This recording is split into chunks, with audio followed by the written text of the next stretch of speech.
Welcome to another episode of Thrifting with the Fisherman. No, seriously, this is a serious video and we got to take it very seriously. I'm already not taking it seriously. I felt that energy from you, that's why I felt like I had to say it. So when we put up our little video the other day about picking up Spoke and Oliver, we had a few comments. They were opinionated about how, well, it wasn't about how we choose to look at comps, but how they choose to look at comps.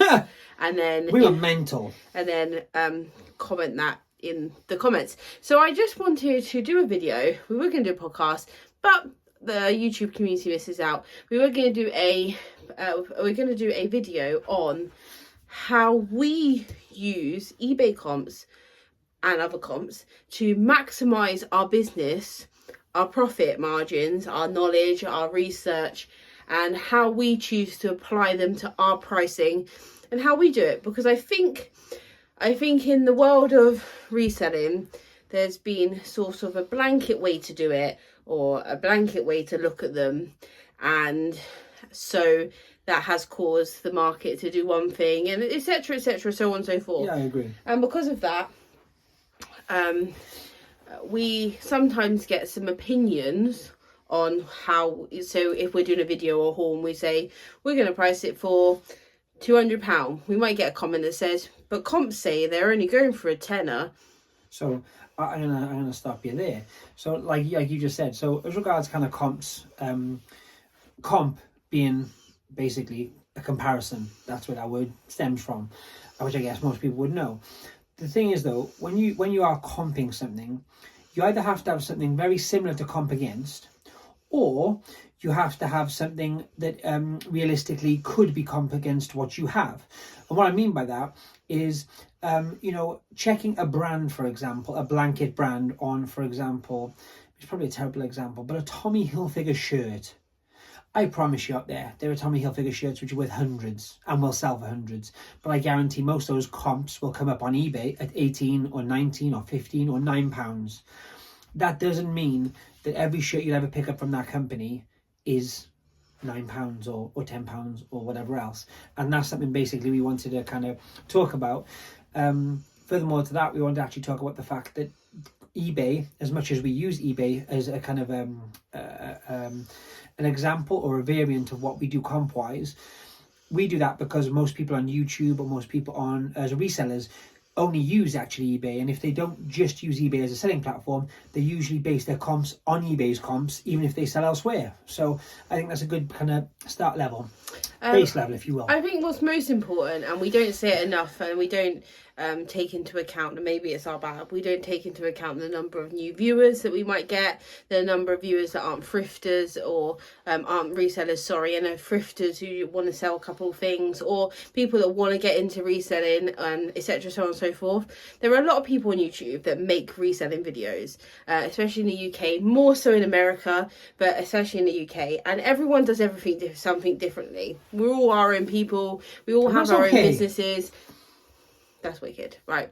But the most important thing to remember over here is, firstly, we are luxury high-end specialists who also sell men's and women's clothing, shoes and accessories. So although we obviously, our area of expertise and knowledge based on our backgrounds and careers is luxury and high-end, to obviously make our business flourish and take it on by, we also sell a number of different high-end high street brands, a number of niche brands, a number of international niche brands. We sell a lot of different variants of the clothing sector. Yeah. Secondly, we are not eBay resellers. We're not. You did a post about this a couple of weeks ago, and if you aren't following us on Instagram, go back and have a look at it, because Bethany did detail quite eloquently that we sell on eBay. We are not eBay resellers. A lot of people, whether it's Instagram, whether it's YouTube, whether it's just kind of people who maybe aren't even social media, they will tell you that they sell for profit on eBay. We use eBay to sell, but that isn't where we start or we finish. That's kind of one of our eggs, if you want, in our basket. And I think for a lot of people, because kind of by default, as I said at the beginning of the video, we use eBay as the most people who resell, that's their first port of call across the board, which I get it, I understand why. That becomes kind of the be all and end all for comps or comparisons on any item you can imagine, because usually eBay have said item.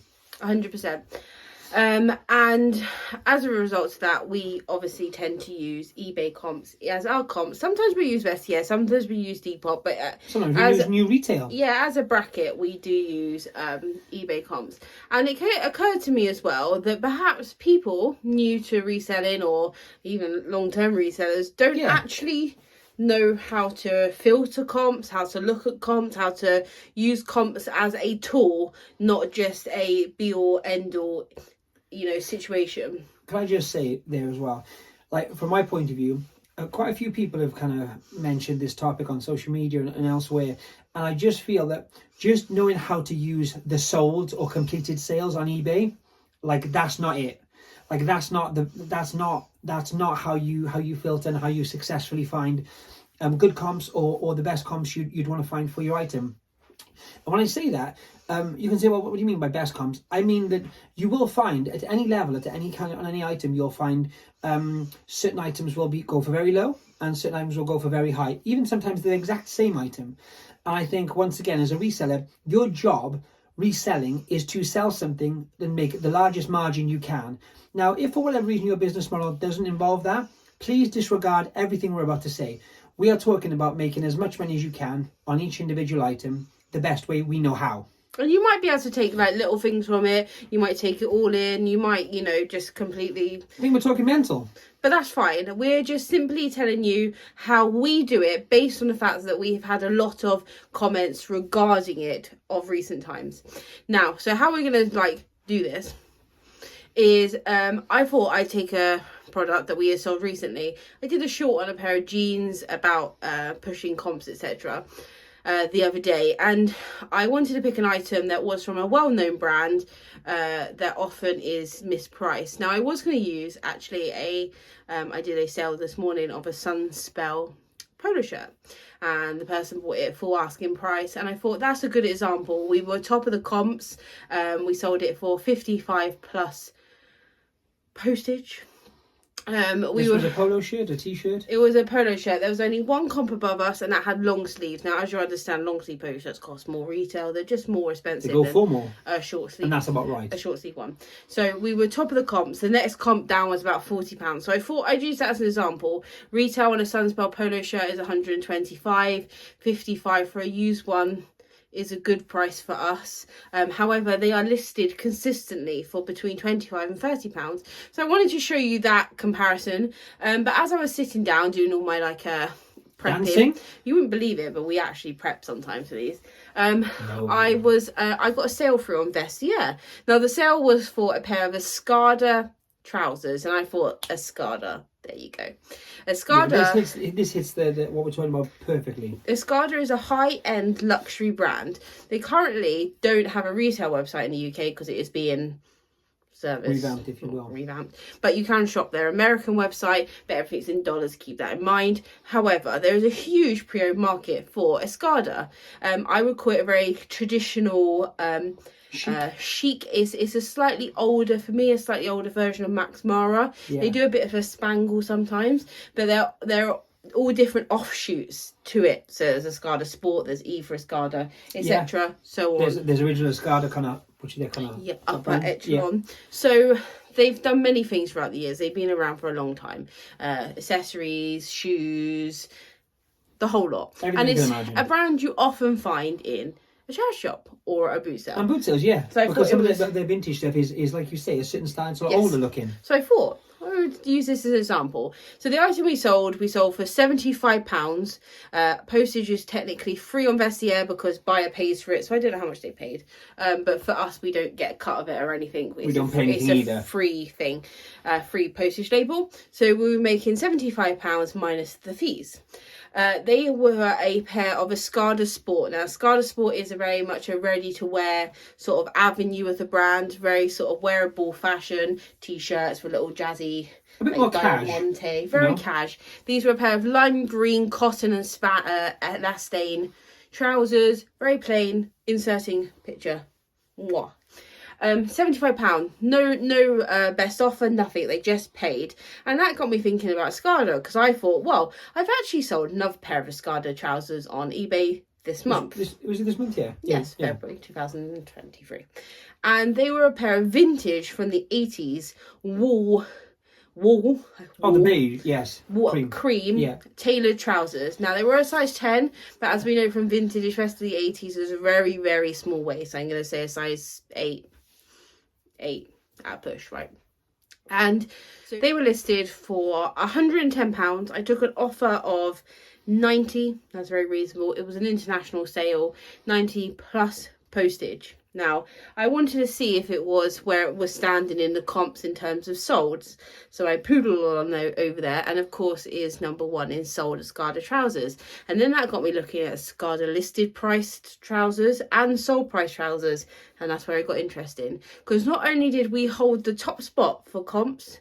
You mean, when you say that, you mean the most expensive sold in these trousers? Yeah. Okay. In Escada trousers. Yep, across the board in eBay. We held the second spot as well.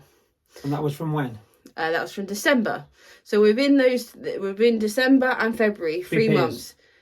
Within 3 pairs, we'll invest here. Yeah. And within that 3 months, firstly, we sold 3 pairs of Escada trousers. So that's something that's in demand. The only other thing I've sold 3 pairs of is maybe Sea Salt, for example, which is a much more mass-produced, lower-end brand. Firstly, people are buying them. Secondly, people are paying for them. And fourthly, no one's pricing accordingly on eBay. I like that. First, second, and fourthly. No problem. So what we're going to do now is we're going to cut to some little screenshots, all the magic, if you will. Tech. And I'm going to just go through basically the basic way to use eBay comps, which most people do when in charity shops. There's not going to be a lot of time to explain, so we will come back. But I totally understand if you're new to reselling, or if you're just not that person, or you don't have the confidence, like, no judgment at all. And I know checking comps in store is like, for a lot of people, yeah, it's not great, right? And what we're going to suggest as like our steps to research and pricing that we undertake, you probably won't do in 5 seconds in a shop. I mean, I've been doing this for a long time. My fingers move quick, and I don't care about other people's opinions. No, and I would also say, from our point of view, without sounding really kind of overly conceited or smart-arsey, the fact of the matter is we also have been not just doing this as in checking comps on eBay, but actually in the industry for years and years and years. So even before we even think about checking any kind of comp, we're aware of a brand, of what kind of retail it would be at full retail, and also if it's something that would be worth even remotely looking into for majority of brands out there. And we also want to prove our point that if you just have a quick glance at this brand on eBay comps, then you probably won't pick it up, and you probably haven't. Some people I know are going to comment and say, I don't touch Escada, or I wouldn't touch Escada. Well, I've got a Escada sitting right now in my shop for £9.99. And I'm not saying it's the £7,000 jacket you're looking for, although some do go for a lot of money, which we'll show you later.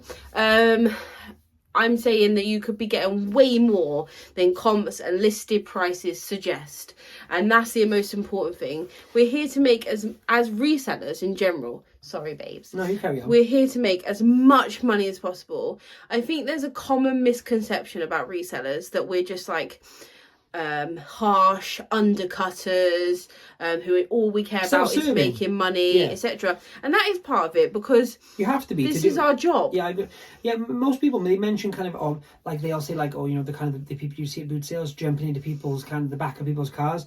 Like, all those people doing that are resellers. So like, let's not get it twisted. Those people exist and they are resellers. So that's part of the community, and that's fine. No hit here. What I'm saying is, though, like you said, I think people have the opinion that everyone is so, like you say, self-serving and very much so kind of cutthroat, if you will. That's like maybe a good way to explain it. I always say we're the middleman. So we basically get paid to source. Supplying a product. We're supplying a product. We spend a lot of hours looking for said products in said qualities, for good prices, so we can pass on the good price in theory.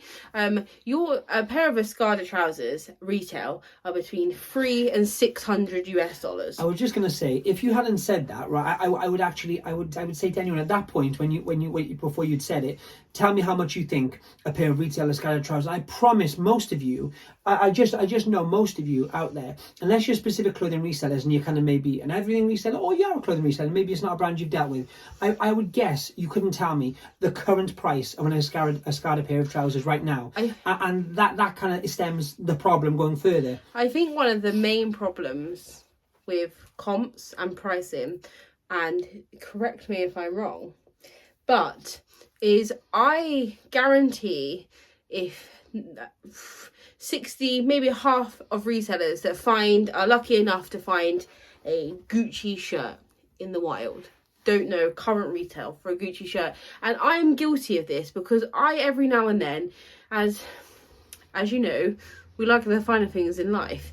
And I spend a lot of time on their supporter, on Louise Aroma. I spend a lot of time on Selfridges, Harrods, full retail websites looking. Not only am I looking for myself, guilty, but I also like to check the market. I like to see how things are pricing. We also source products for other people also. 100%. And for example, Chanel, Louis, they're all up in their prices monthly at the moment. Yeah. So I like to keep on the pulse. Now, I can't say I do that 100% with high street brands. Now, I don't sell all high street brands. That's just a fact. But I went Christmas shopping. Yeah, I was going to say, yeah. I went Christmas shopping for my father, and I went into House Fraser, which I wouldn't traditionally personally go into. It's not my bag, right? But he really likes Fred Perry. It was the closest Fred Perry shop that we had, right? So I went into Fred Perry and I was like, oh, I'm going to pick him up a polo shirt. I bust out Fred Perry polo shirts if we find them. We don't get them very often, I'm not going to lie to you, for, you know, like 30 quid, £35, right? For a used Fred Perry. Yeah, for like a striped one, which is more popular. They're like 100 quid, some of them, £110. They were like between 80 and £110 for Fred Perry. Now, I'm not knocking anyone who wears or likes Fred Perry. Like, it's a killer brand, and clearly they charge £100 for it. It's really cool. But what I'm saying is, I even us, like, once again, what I'm saying is, because a lot of people kind of see that, and maybe from 20 years ago, they were going for like 20 odd quid. It hasn't changed. The online thing hasn't changed. That's because what I'm people saying. keep perpetuating the same issue, which is they're keeping that comp low. And rather than think, hang on a minute, that thing in the store right now is £90. Inflation, people. If I'm selling it, listen, the fact of the matter is, if I'm selling it and I'm trying to make some money, I'm not saying take the mick and say, well, I'm going to pay £100 then because the retailer, like, they're 80 or, you know, whatever. I'm saying majority of the time you don't have to get even that close to it, but you can definitely get more than £25 or £30. And that's a lesson for us too. And since then, actually, our Fred Perry has gone up. Anything which is like almost nearly new as regards condition goes up a lot more than we would do previously. So that's, you know, everyone learns, you know, us, 100%. Whoever. But I guarantee if I'm like out of touch with high street brands, then the Gucci's and the Pradas of the world that aren't bought en masse by the everyday human, could an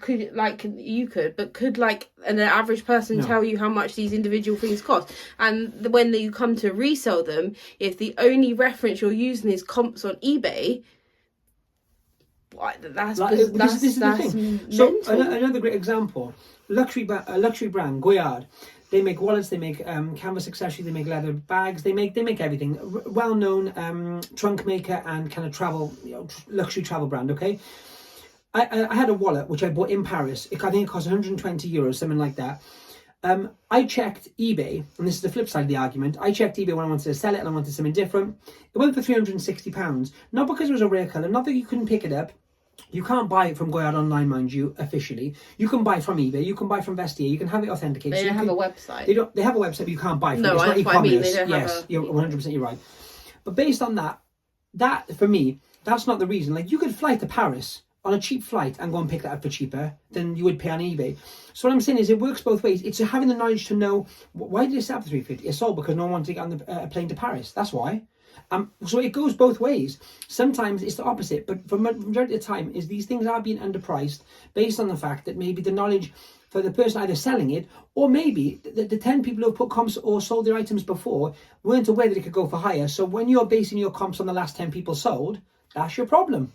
So what we'll do now is we'll cut to the screenshots, we'll cut to looking at comps and looking at how we filter our comps, and then we'll come back to us. We'll talk over it and stuff because obviously we won't leave you hanging, but we'll come back to us and we'll talk about how we filter, why we filter, and then all the other steps we do to get to our pricing situation. Lots of filtering. Lots of filtering.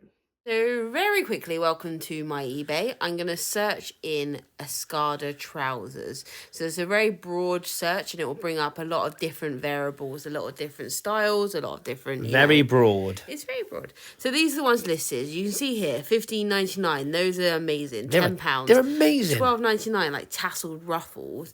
£30. £3.50. So you get an idea. So if you were to use this in a store and you just looked it up and looked at the ones listed, you're not going to pick them up. You're just not going to. No. We all have brain cells. It's a logical thing, but you recognise Escada, and Escada comes into your mind probably because of this vanity video. So then we go to soles. So you think, well, I'm going to remain optimistic. They've got a high retail. I've heard of them before. We go to soles and it's not looking much better. $9.99, $60, but we're in the United States. You might not use US comps. We'll explain later about ours. 29. We're pushing 69, but it's in the States. So at this point, you're All probably... these are states. 9.99 states. You're probably going to pass up the Escada trousers. And I wouldn't blame you based on these comps. Like, they went for a lot of money, but I wouldn't blame you. And these are ended recently. A lot of people filter by ended recently to see 12. what's ended recently. Yeah. This is how we do comps. So it's exactly the same process. And I'm researching it just to show you that the same comps come up, the same variables, the same different, different flavours. Same situation as we did very first time. Literally the same. Right. But I apply, or choose to apply, multiple different filters. This can be done very quickly in store. So we go down to soles, just like we did before. I'm not doing any magic tricks here. This is completed. This is all very simple stuff. Same stuff again. Same stuff again. Now, for the purpose of this video, I'm going to filter out the US comps. Let's just check items within the UK. Let's narrow this search down.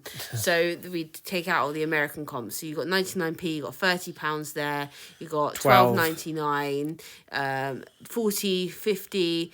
And so you can 18, can see here the comps are varied but low. Yep. So then we go used, because my trousers are used. They're not new. Let's get rid of all the newer tags that maybe screw in the answers. We got 48 sold. Still quite similar. And it doesn't change. We still got the most recent sold used are these ones shown here. So then I put the magic button in and I push highest first. Price. Then the first comp that comes up is ours, sold on the 11th of February for £110 listed, took an offer of 90 plus postage, international sale, and it's just an example of the photos that we choose to use, the presentation, the lighting. We take, it almost looks like repeat pictures, but they're not. I'm showing you the composition, I'm showing you the size, I'm showing you the actual label. I do a little rough description, any flaws, any issues, any sizing adjustments. Bear in mind as well, that cost then. Do you want to talk about these ones? Oh, and then the second listing, sorry, just quickly, is also ours. There you go. £55. These The second are sold expensive listing. in December. So this isn't a fluke. This isn't by chance. This is our two listings are the two top of 45 listings sold in the last 90 days or whatever they do it by. The ones underneath are 40, 45. So there's a pretty secure gap. These are the pink version of our Escada Sports in beige. Pink's a bit funner, but they only sold for £30. Not they only sold £30. Someone listed them for £30. They might have only been I was going to say they might only be listed for £30. Yes. These are a good example as well, because these are wool cashmere. They're grey, better in my opinion, a more substantial, better colour as regards sales, and a size 14. So just to reiterate how I use my filters now. Firstly, I always do a blanket search. If I'm in a trash shop, deep in the trenches, then the first thing I do, if I come across a brand I've never heard of before, I'm not familiar with, or I haven't visited in a long time, then I will just straight Google the brand. I was going to say it's Google. Yeah. It's not an eBay search, it's a Google search. Lens works really well for hard goods, for some clothing, for a lot of things. Prints and stuff like that. It's too broad for me. So like I've searched Louboutin shoes and it brings up fakes, for example, from Alibaba website. Yeah. Like it's too broad for me and sometimes it just doesn't hit, right?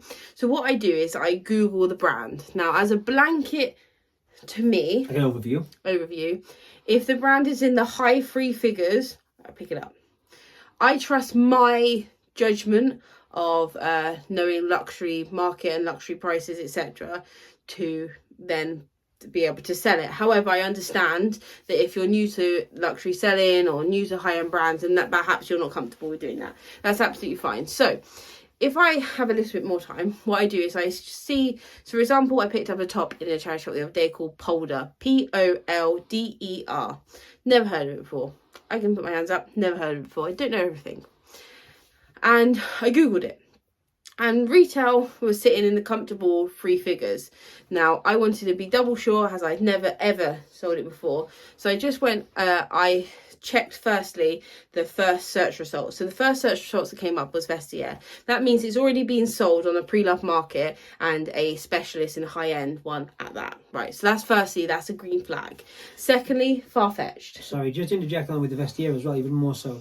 Vestiaire have only a certain amount. You can add your own listing, but they only have a certain amount of kind of brands on their system. So like you just said, it's not like eBay where you might find, you might not. If it's on there to start with and people have obviously put on the marketplace, it's a great sign, because Vestiaire is technically a luxury high-end marketplace, as you said. So Farfetch. Farfetch is a website that generates all different independent stores, etc., that sell luxury brands, and they can sell on Farfetch at an elevated price. But they sell good brands, so good blanket, green flag.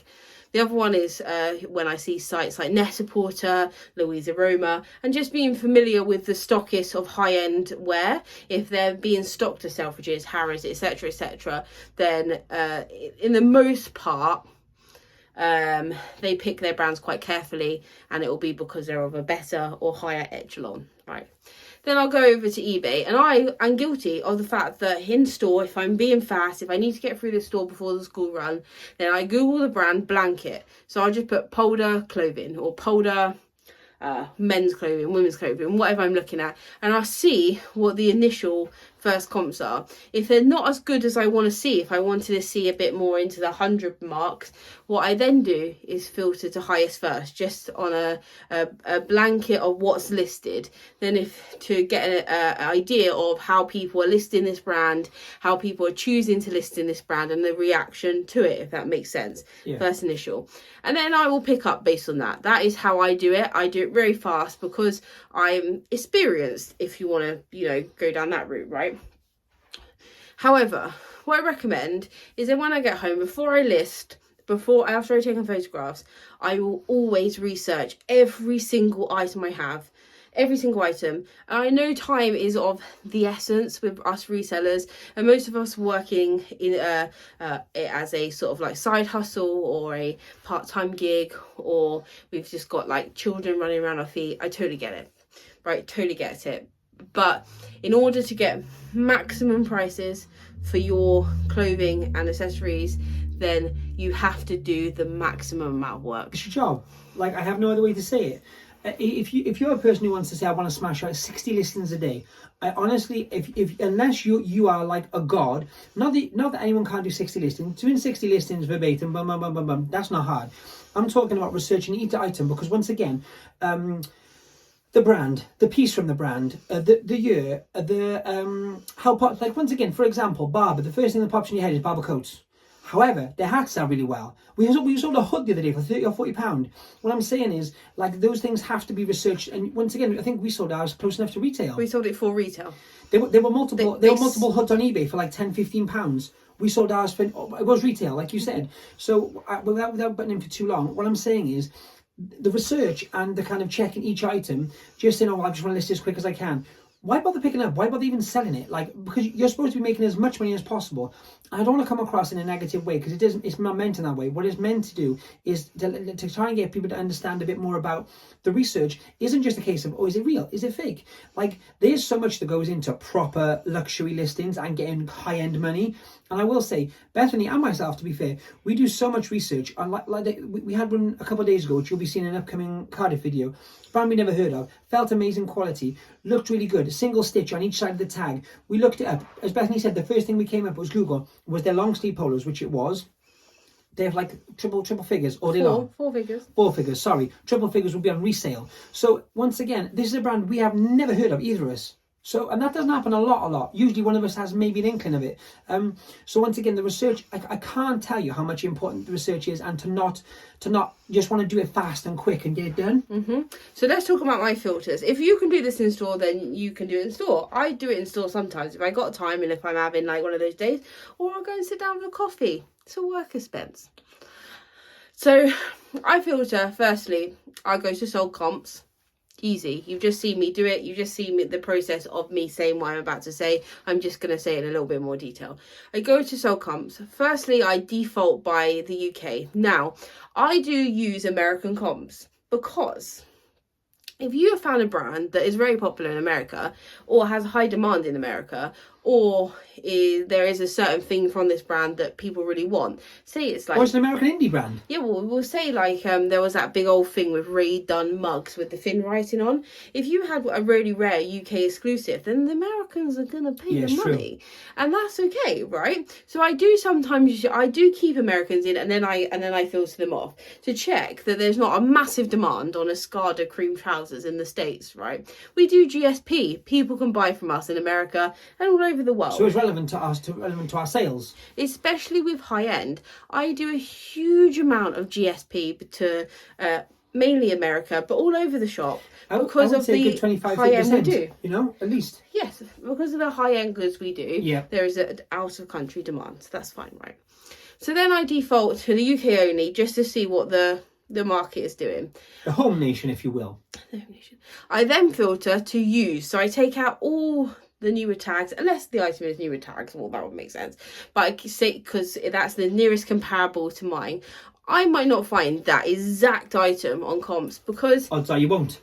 Because it doesn't happen all the time, unless it's something that was like particularly popular, or a Ralph Polo, for example. You'll find that people bought a lot of. They reissued it. There's loads of factors, but most of the time, especially with Escada trousers, you're probably not going to find your ones. If you do, great. But that probably won't help you anyway if someone's got them listed for $9.99, because that is not the value of your item. Or they're a different size, or they're a different kind of condition. Well, that's what I was going to get to, right? So then I filter by use to see where, the market is on these items used. I then, most importantly, and the thing that no one does, is I filter by highest first. I don't want the lowest money. Why would I filter by lowest first? I've seen people on Instagram use a comp from the lowest, like as in it's the lowest. The baseline is for this. Why are we talking about baselines? I want to see what the most money is. It's like Austin becoming the biggest music star in the universe and saying, so how much they charge in the local pub to see Derek on his guitar? Because that's the lowest ticket price like I can find in the world. So I'm going to charge like £5 to come and see me live in the Wembley Stadium. What? Like, you wouldn't do it in any other situation. So why do we do it as resellers? Highest first. Always highest first. Because then you can set a gauge on how much people are willing to pay for the right item, in the right condition, in the right colour. Yeah. And even if they're not, eventually someone will. Exactly. So that's why I filter like that. And then I'll try and find something like comparable, like mine were 100% wool or cream, or just the shape of them, just to see where the trends are, if they're in fashion, if they're in demand. What's selling, no one wants them. What's selling the most? So is it the tailored trousers? Is it just jeans? There's loads of factors that play into my pricing. And then I never undercut or price in the middle. I always go in the upper echelon. I might not go for the most expensive price because common sense does prevail at some point. But if someone's got a pair of leather Escada trousers on for like £2, because retail is very high on them. You can't compare a pair of wool trousers to that. It's not comparable once again. So that feeds into what we're saying. Another really important thing about the word comparable is the word comparable. So if I'm to compare this glasses case with, I don't know, this glasses case, they're not comparable. They're both black and they're both designer. And they're both glasses cases. And they're both glasses cases. But they're not comparable because they're not the same thing. So why are you comparing things that aren't the same to yours? They could even be the same brand. They could be the same brand, both in black, in different shapes, but in different sizes, from the same company, but they're not the same thing. And I also think it goes back as well a lot to presentation now. I think one really important thing is your confidence in yourself. And I will be your wing woman till the end of the time. I literally will back you until no one else will back you in the world. Like, I got you. You need to have confidence in your listing ability, your photographs, your presentation of your product, your marketing of your product. The amount of items that I see, and you'll see in the screenshots of people selling Escada trousers, and like the front clips come off and they're on the back of the dining room door, or I've got no hate with door pictures or etc like that, but it doesn't take 4 seconds to make sure they're all clipped on, straight. You've ironed the piece, Steamed. they're washed, Yeah. or whatever. But if they're not, then they're not comparable to my item. Yeah. Because I've cleaned them, or I've had them dry clean, not for these Escada trousers, but sometimes, right? They're pictured on a white wall. I've used all my picture allowance. I've shown you every single square inch. Like, you'll see my pictures, and I probably mentioned it before when we were looking at them. I picture like all the corners of the trousers, and people find it really bizarre, but like I want the customer to see exactly what they're buying. And I think that really truly is one of the greatest things that converts into sales. Now, from the same perspective but flip round, therefore you can't compare your item to something that is photographed on the bed, and if we're honest, we're not sure if it's been washed this year. Like, it's not a comparable item. The thing is as well, also the way I look at it personally is, like, you can have the argument, well, okay, maybe it is the exact same item, but your photos are nicer, for example, right? They look like it's been looked after, they're steamed. The other ones, maybe they're better condition, but they're thrown in the corner and taking a photo, a quick snap, right? But I'll say this much: if you're buying a car and they're 2 identical cars with 2 identical mileage, and one's washed and one's not, which one do you want to buy?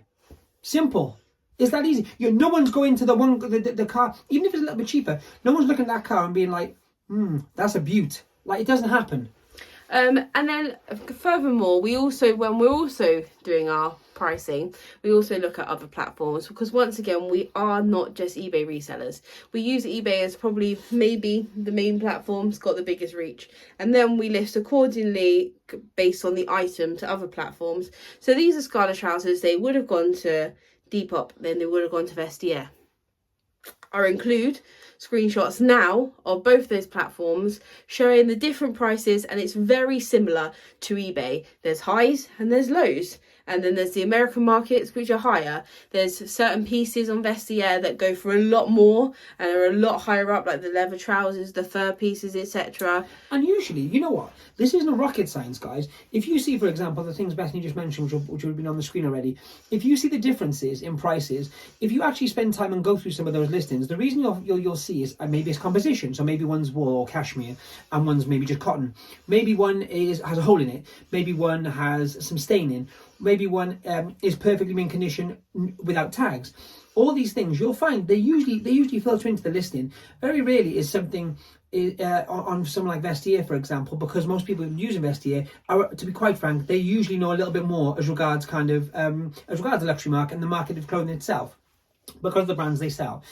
Based on that, you'll find the descriptions are longer. That they need the sizing. Like, there's so many different factors, and once again on eBay, because it's kind of like the Wild West in a case, so I can literally take 2 photos of the front and the back of a pair of trousers, put it up for £2.50, and there you go. That's an official comp because it's sold. Like, it's madness. In theory, that is true. So then we'll also show you retail, just to give you an idea of the retail prices from this brand and how we look. I'm not going Escada, cream trousers, 100% wool, vintage, 1980s, because there might not be another one. No. So that's not going to help me. So I do a broader search. I do a broader sort of search, literally a search, and then I go from there, and then I filter out and filter through. So we're going to see those now. We're going to go away, and then we're going to come back.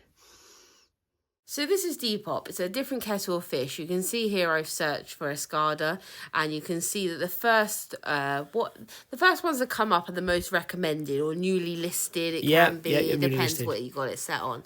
But you can see here they vary quite significantly. You've got some as low as 6, but you've also got some as high as 233. Now, one thing you can do on Depop is filter by highest first. Look at those yellow They're ones. sick, aren't they? Which I do in a minute. You can also look at American comps as well. The one thing you can't do with Depop is you can't check solds very easily. Yeah. So I use Depop as just a reference point to see if there's any interest on this app for this brand. If they're being pictured in a cool manner or something, that might mean there's a bit more popularity towards them. There's loads of variables. And then I go over to Vestiaire. Vestiaire we use a lot, as you know, we talk about it a lot. You have to be quite specific when searching on Vestiaire, because otherwise it's too broad. I have to say that they like to they use more kind of like they use the titles in a very broad way to capture their search engine. Yes. And then the thing with Vestiaire, because they like crop your picture out around as well, I would suggest that you need a really good clear pictures, because if you've got even like a fold, if you see there it looks bad. They don't look great. But if they're just flat or hanging, then you can get the actual shape of them, and you can see the style of trouser. For example, they're those black ones. You can see the quality of the trouser. Does that make sense? 100%. Whereas if they're laying on the floor, they sort of look like they're floating through the air. So you've got to be aware of how apps and how different platforms display your items. Now, I've now filtered by highest, and you can see that the prices go through the roof. They do put some blazers in. That's what I was saying just then about the fact they're a bit broader. I've searched Escada trousers. Yeah. But you can see, so straight jeans there for 365. You've got leather trousers. You've got wool trousers for 310. Jeans for 295. Skinny jeans, slim pants. Automatically direct you to the recommended, which are lower, right? Because they want to fast sales. They want to encourage people to make fast sales on because that's how Vestiaire make their money. 100%. And then I also check retail. So you can see here, this is the American site. The UK site isn't currently under development. £1,400 for suede stretch pants. 100%. So then you've got 375 for some slim ankle pants. Yep. You've got 350 for virgin wool crop pants, which are probably the closest to those cream ones. And their sale price, mind you, they're $8.25. Some of those brand new. Yeah, and that's full price. I should say. That's probably the closest you'll find to the ones that we sold for 90. In fact, I think ours were cheap. Yeah, I do. That's what I'm saying. So when people think, oh, that's expensive, compared to what? Because go and look how much they were retail. 100%. Now, when using those platforms that I just showed you, a couple of key things to note is soles aren't readily available. No. So I just look at what things are being listed for, how people are photographing, just keeping up to date with the trends. I think a very important thing with luxury as well as women's wear to a degree, but yeah, both on par, right? That these prices will alter. So although I can do this process very quickly now, and for most part I'm on top of where things are sitting, how I price things, etc., and so on and so forth. Price I'm happy with it in comparison to the market, etc. I pretty much do like the back of my hand now, okay? But one thing that does affect pricing is trends. What's in fashion, what's not in fashion. The Miu Miu miniskirt, for instance, 5 years ago, couldn't get rid of them.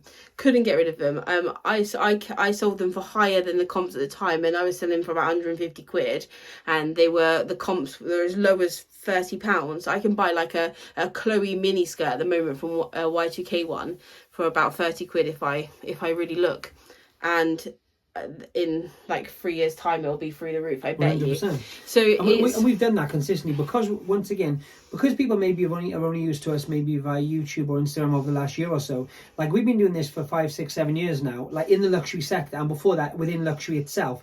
So this isn't something like we're just spouting because we think we should tell you this. This is something we've done every single day of our lives for the last like I say 5, 6, 7 years now. Is tried and tested.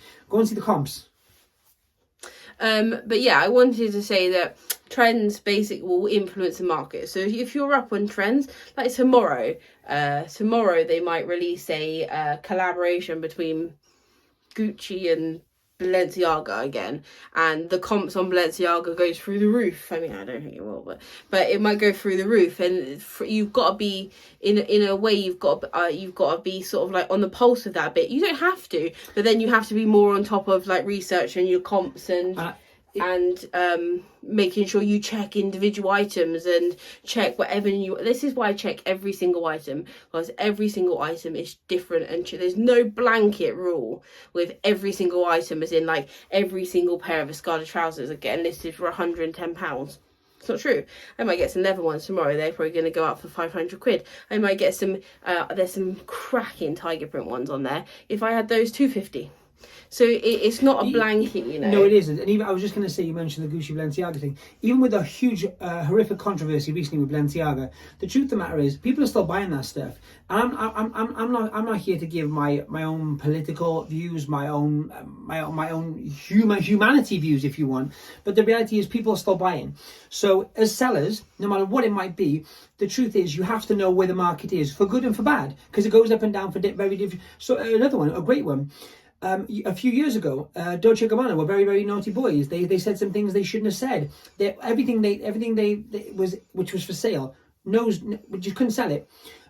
6 months ago, maybe just over a year, Kourtney Kardashian had all vintage. It's been over a year now. Over a year, all vintage Dolce & Gabbana for a wedding. Prices skyrocketed. We were telling people, if you have any pieces, they were on Instagram at the time, if you have any pieces from Dolce, even though the last few years old, put them on right now, they'll sell. And they were selling like hotcakes. I got a really good example of a Dolce piece. I had a Y2K Dolce & Gabbana little like baby doll dress. So cute. And I had it on for 150, which was a good price. It was a good price. It was literally no fabric, and it was like had a built-in bra. It was like there was nothing there. But at the time, it wasn't in fashion. No, but then Kendall Jenner wore a variation of the same print dress. Yep. I upped my price to 275, and it sold overnight. See, so once again, we're not just saying it's a comp thing. It's also a knowledge thing. But if you looked at Dolce & Gabbana baby doll dresses from that time, they weren't even getting 100 quid. No, we were pushing it then. Yeah. We were pushing it before we upped it. Research, honestly, people say it all the time, especially in the reselling market, all the time on Instagram. Research is your best friend. And I have a lot of people come to me and say, I've looked, I can't find anything. It's like, which is totally cool, because you may not know where to look. I can go straight here, straight there. I have a pretty big, already established knowledge in my head, so I might just know it off the top of my head.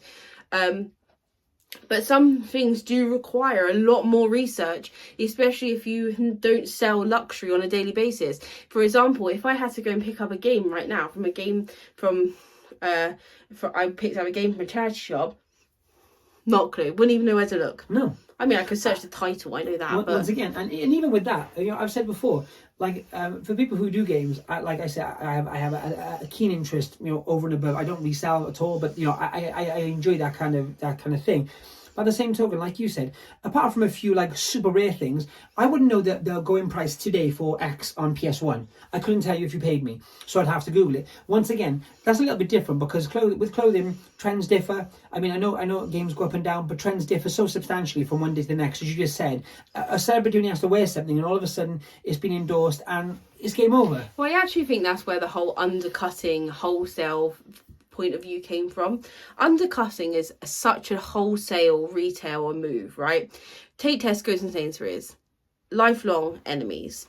They're both selling exactly the same items. I mean, there are variations, one might have more vegan or whatever. But use Coca-Cola as an example. They're both selling shed tons of Coca-Cola. Shed tons of it, right? In a similar setting. What's stopping you from going to Tesco's over Sainsbury's or Sainsbury's over Tesco's? The price. If you're specifically going for Coca-Cola only. The price. Yeah. You might be able to get a meal deal cheaper in Tesco's, or they might offer a better meal deal with your can of Coke, or it might just be 2 pence cheaper, and you've only got the change in your pocket today because you've just had to shell out £5 to get on the bus. Inflation's a nightmare, guys. And the price is always the key point. Promotions, that's why they do club cards, that's why they do buy one get one free. That's the whole point of wholesale. And no, let me finish, man. Yeah. And I heard you all interrupted. And the point is, I'm coming. They sell thousands upon millions of units a year of those items. Their their very small profit, which has been edged down by all the different producers, producers, etc., needs to be done on such a scale to ensure that they're making huge amounts of money a year, then they can allow to do those things and undercut Sainsbury's by the penny or whatever. Ours isn't on that scale. We're not wholesalers. Yeah, they make their money when they do that. Just for anyone who maybe doesn't know so much about retail, and I don't want to pretend to be a retail king, but we have our retail stores and so on. And it's kind of basic business, I guess. The reason they do those things is they sometimes they'll have like deals on fuel, for example, which, as we all know, is madness, because the fact is to get money off fuel nowadays is nigh impossible. The reason they do that is on the hope that you don't just get your fuel there, because otherwise they're going to lose, because Tesco charge you more for their fuel than Morrison's, for example. What they hope is you either go shopping there.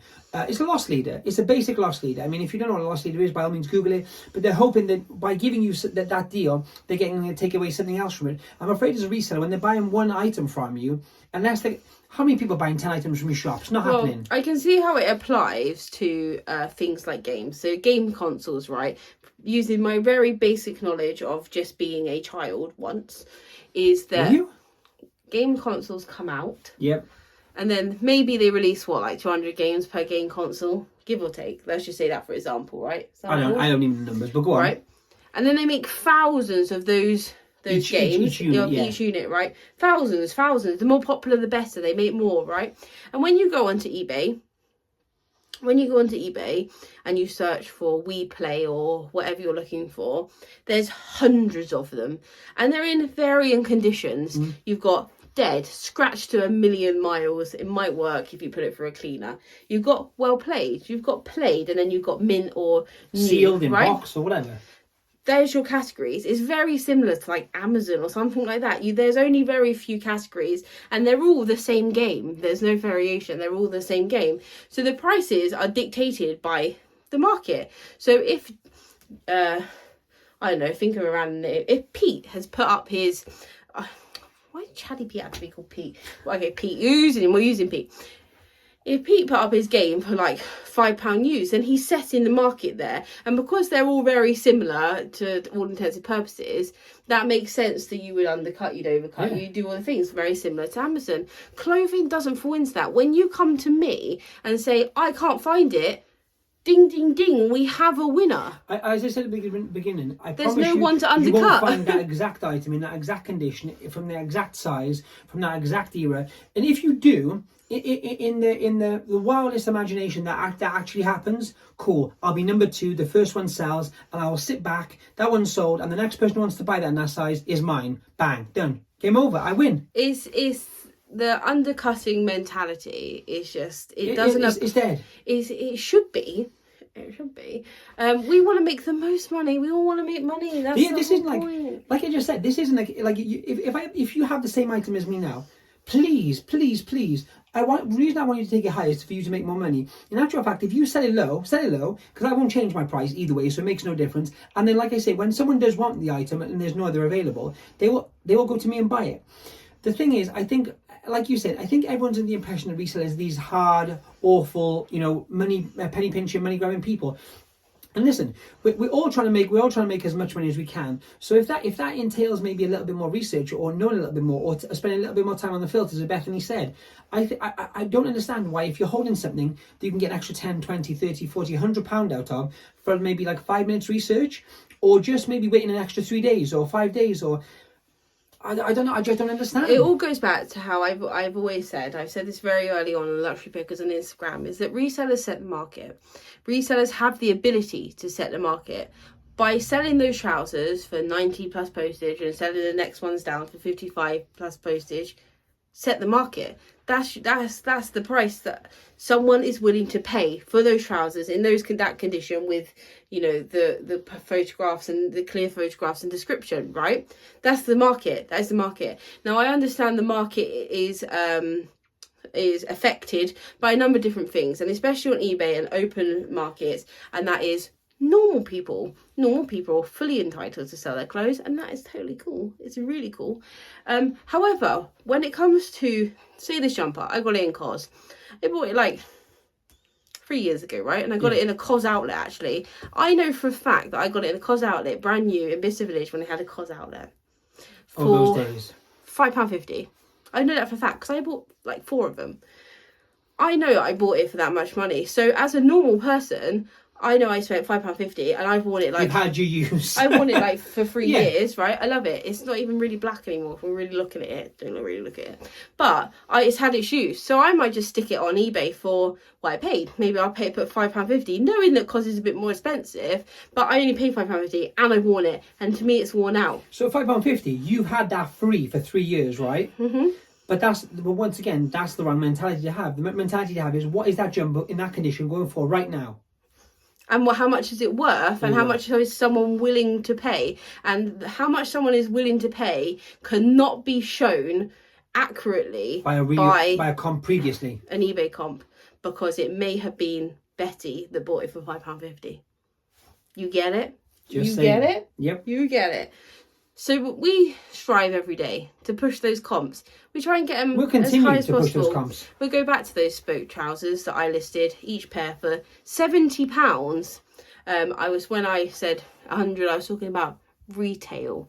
I listed the corduroys for 70, the jeans for 60, based on the fact that the full retail for these jeans were £100. These jeans were in very good to excellent condition. Like I said, almost newer tags. Current season. So you can go off on their website and buy them now for £100. Based on the fact that there were very few listed, if any, off the top of my head. And the highest sold ones, brand new, but without tags, were £125. That's more than retail. Which I can show you right now. I can put a screenshot in if you would like me to. But yeah. So I'm setting the market now. I'm going to set the market at £60. I don't need to sell them tomorrow. I have a cash flow. My cash flow works very well within my business because of how I price things. So I'm not necessarily reliant on that selling tomorrow. I understand that some people have different business plans, and they need quick turnover thing. But I have items that I also, you can never know though. I have items that I put on for what I would call a little bit silly, because thinking about keeping it, and they sell overnight. You cannot gauge who is looking for your item that you're going to list tomorrow. Like, I could have something that you guarantee. I could put up a pair of a barber coat for £30 tomorrow, and no one touch it for months. I had people come to me when we sold that YSL blazer. I listed it. It sold overnight for £100. We paid £2 the previous day. I had people come to me and say, I've had a listed YSL blazer. I've had it on for £50 on eBay for months and it hasn't sold. You cannot predict the market. You can dictate the market. I'm with you on that. So, in answer to the spoke gate, is that I understand some people have got theirs listed for 20 to or £30. sold them for 15. Or have sold them for £15 to £30. I'm not selling mine for that, because they're not worth that. They're worth more than that. I think the problem is people think it almost think like it's a form of proof that you can only sell something for X if something sold for X before. That's like, in the same way, historically, if like we just said, Tesco had a sale on multi-packs of Coke, that doesn't necessarily mean, in 3 weeks' time it would be the same. It makes no sense. And even more so with the spoke things specifically, some of the people who mentioned, we had messages and also a few comments on YouTube. Some of the people had mentioned, almost in a kind of a flippant way, that they go for £15. They were previous sold for £15 if that's what you're asking. If you're asking what I will eventually successfully sell them for, it's 60 or 70, because we've done it previously. And we will continue to do that. When I say this, I don't mean to sound flippant or harsh, but the truth is, we have done this for a long time. We will continue to do this for a long time. And the Escalas are a great point. That's 3 pairs in 3 months, so 3 totally random different trousers from the same brand. They're there. The comps are there. They're top of the comps in both places. I don't know like that. If that's not evidence, if that's what you need, I don't know what is. At the end of the day, we'll leave you and love you, because we love you a lot. We do. We want you to make more money. You can do whatever you want, and if your business is working well for you and you're okay and you're happy, I'm down for you. You live your best life, because that is all I want anyone else to do. I am here for the best life living. However, when people question or ask me a question about our process, I'm here to answer. I'm here to tell you how we do it, because I understand it is quite different from other people in the reseller space, especially on YouTube, etc. Also, why we do it. But why we do it, and the results of what we do, and how profitable we are in what we do.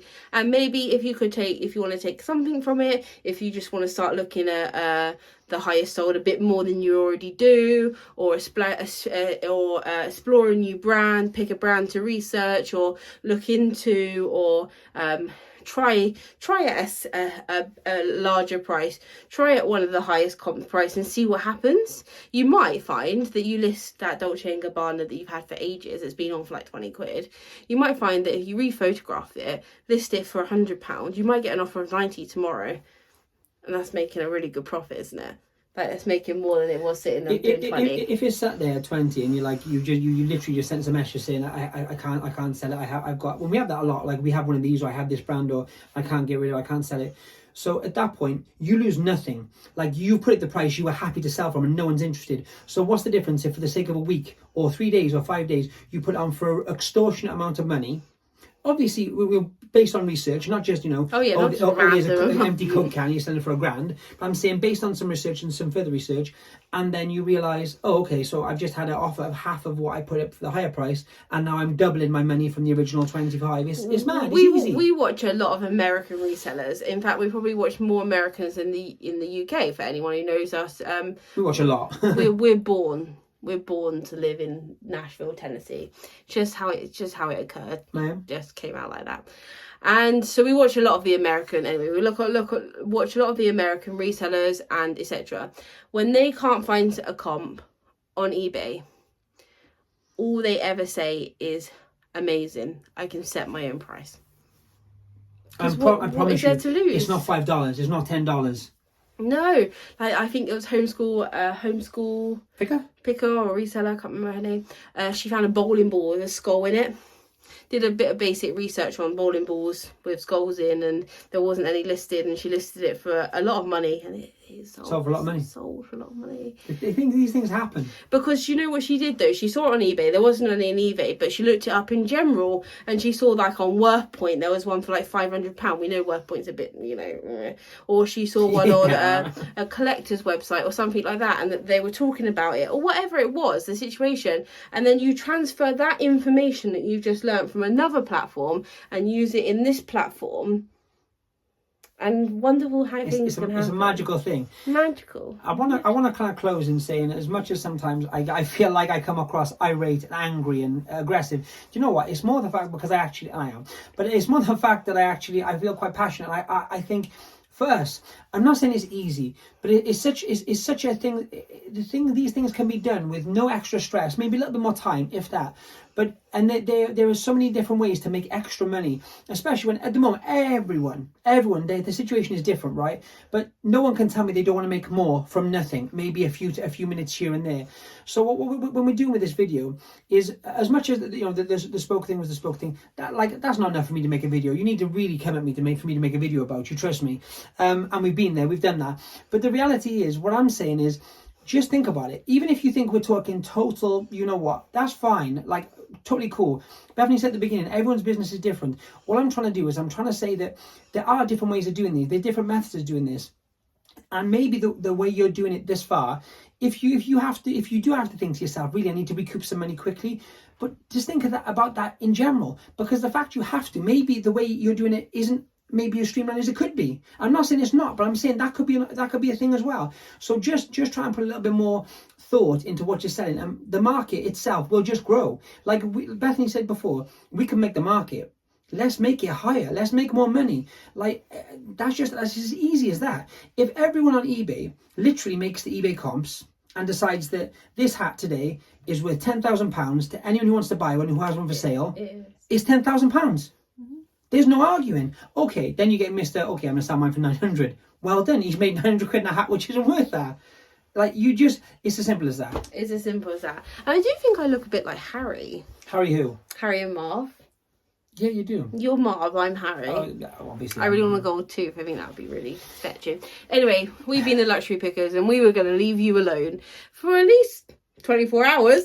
Because we'll be back tomorrow with a new instalment of Cardiff Shopping where we get back to the fun stuff. We like to give as much information as possible over here, and we're going to try harder in the future to explain our processes a bit more so you understand us a bit further. And you hate us that a little bit more too. Maybe. Please don't hate us. I love you. Anyway. Hate me, I can take it. Yeah, make it. We'll be back tomorrow for some more Cardiff picking, and until then, raise your prices, set the market, make loads of money, and then we can all go and sit on a yacht in Dubai together.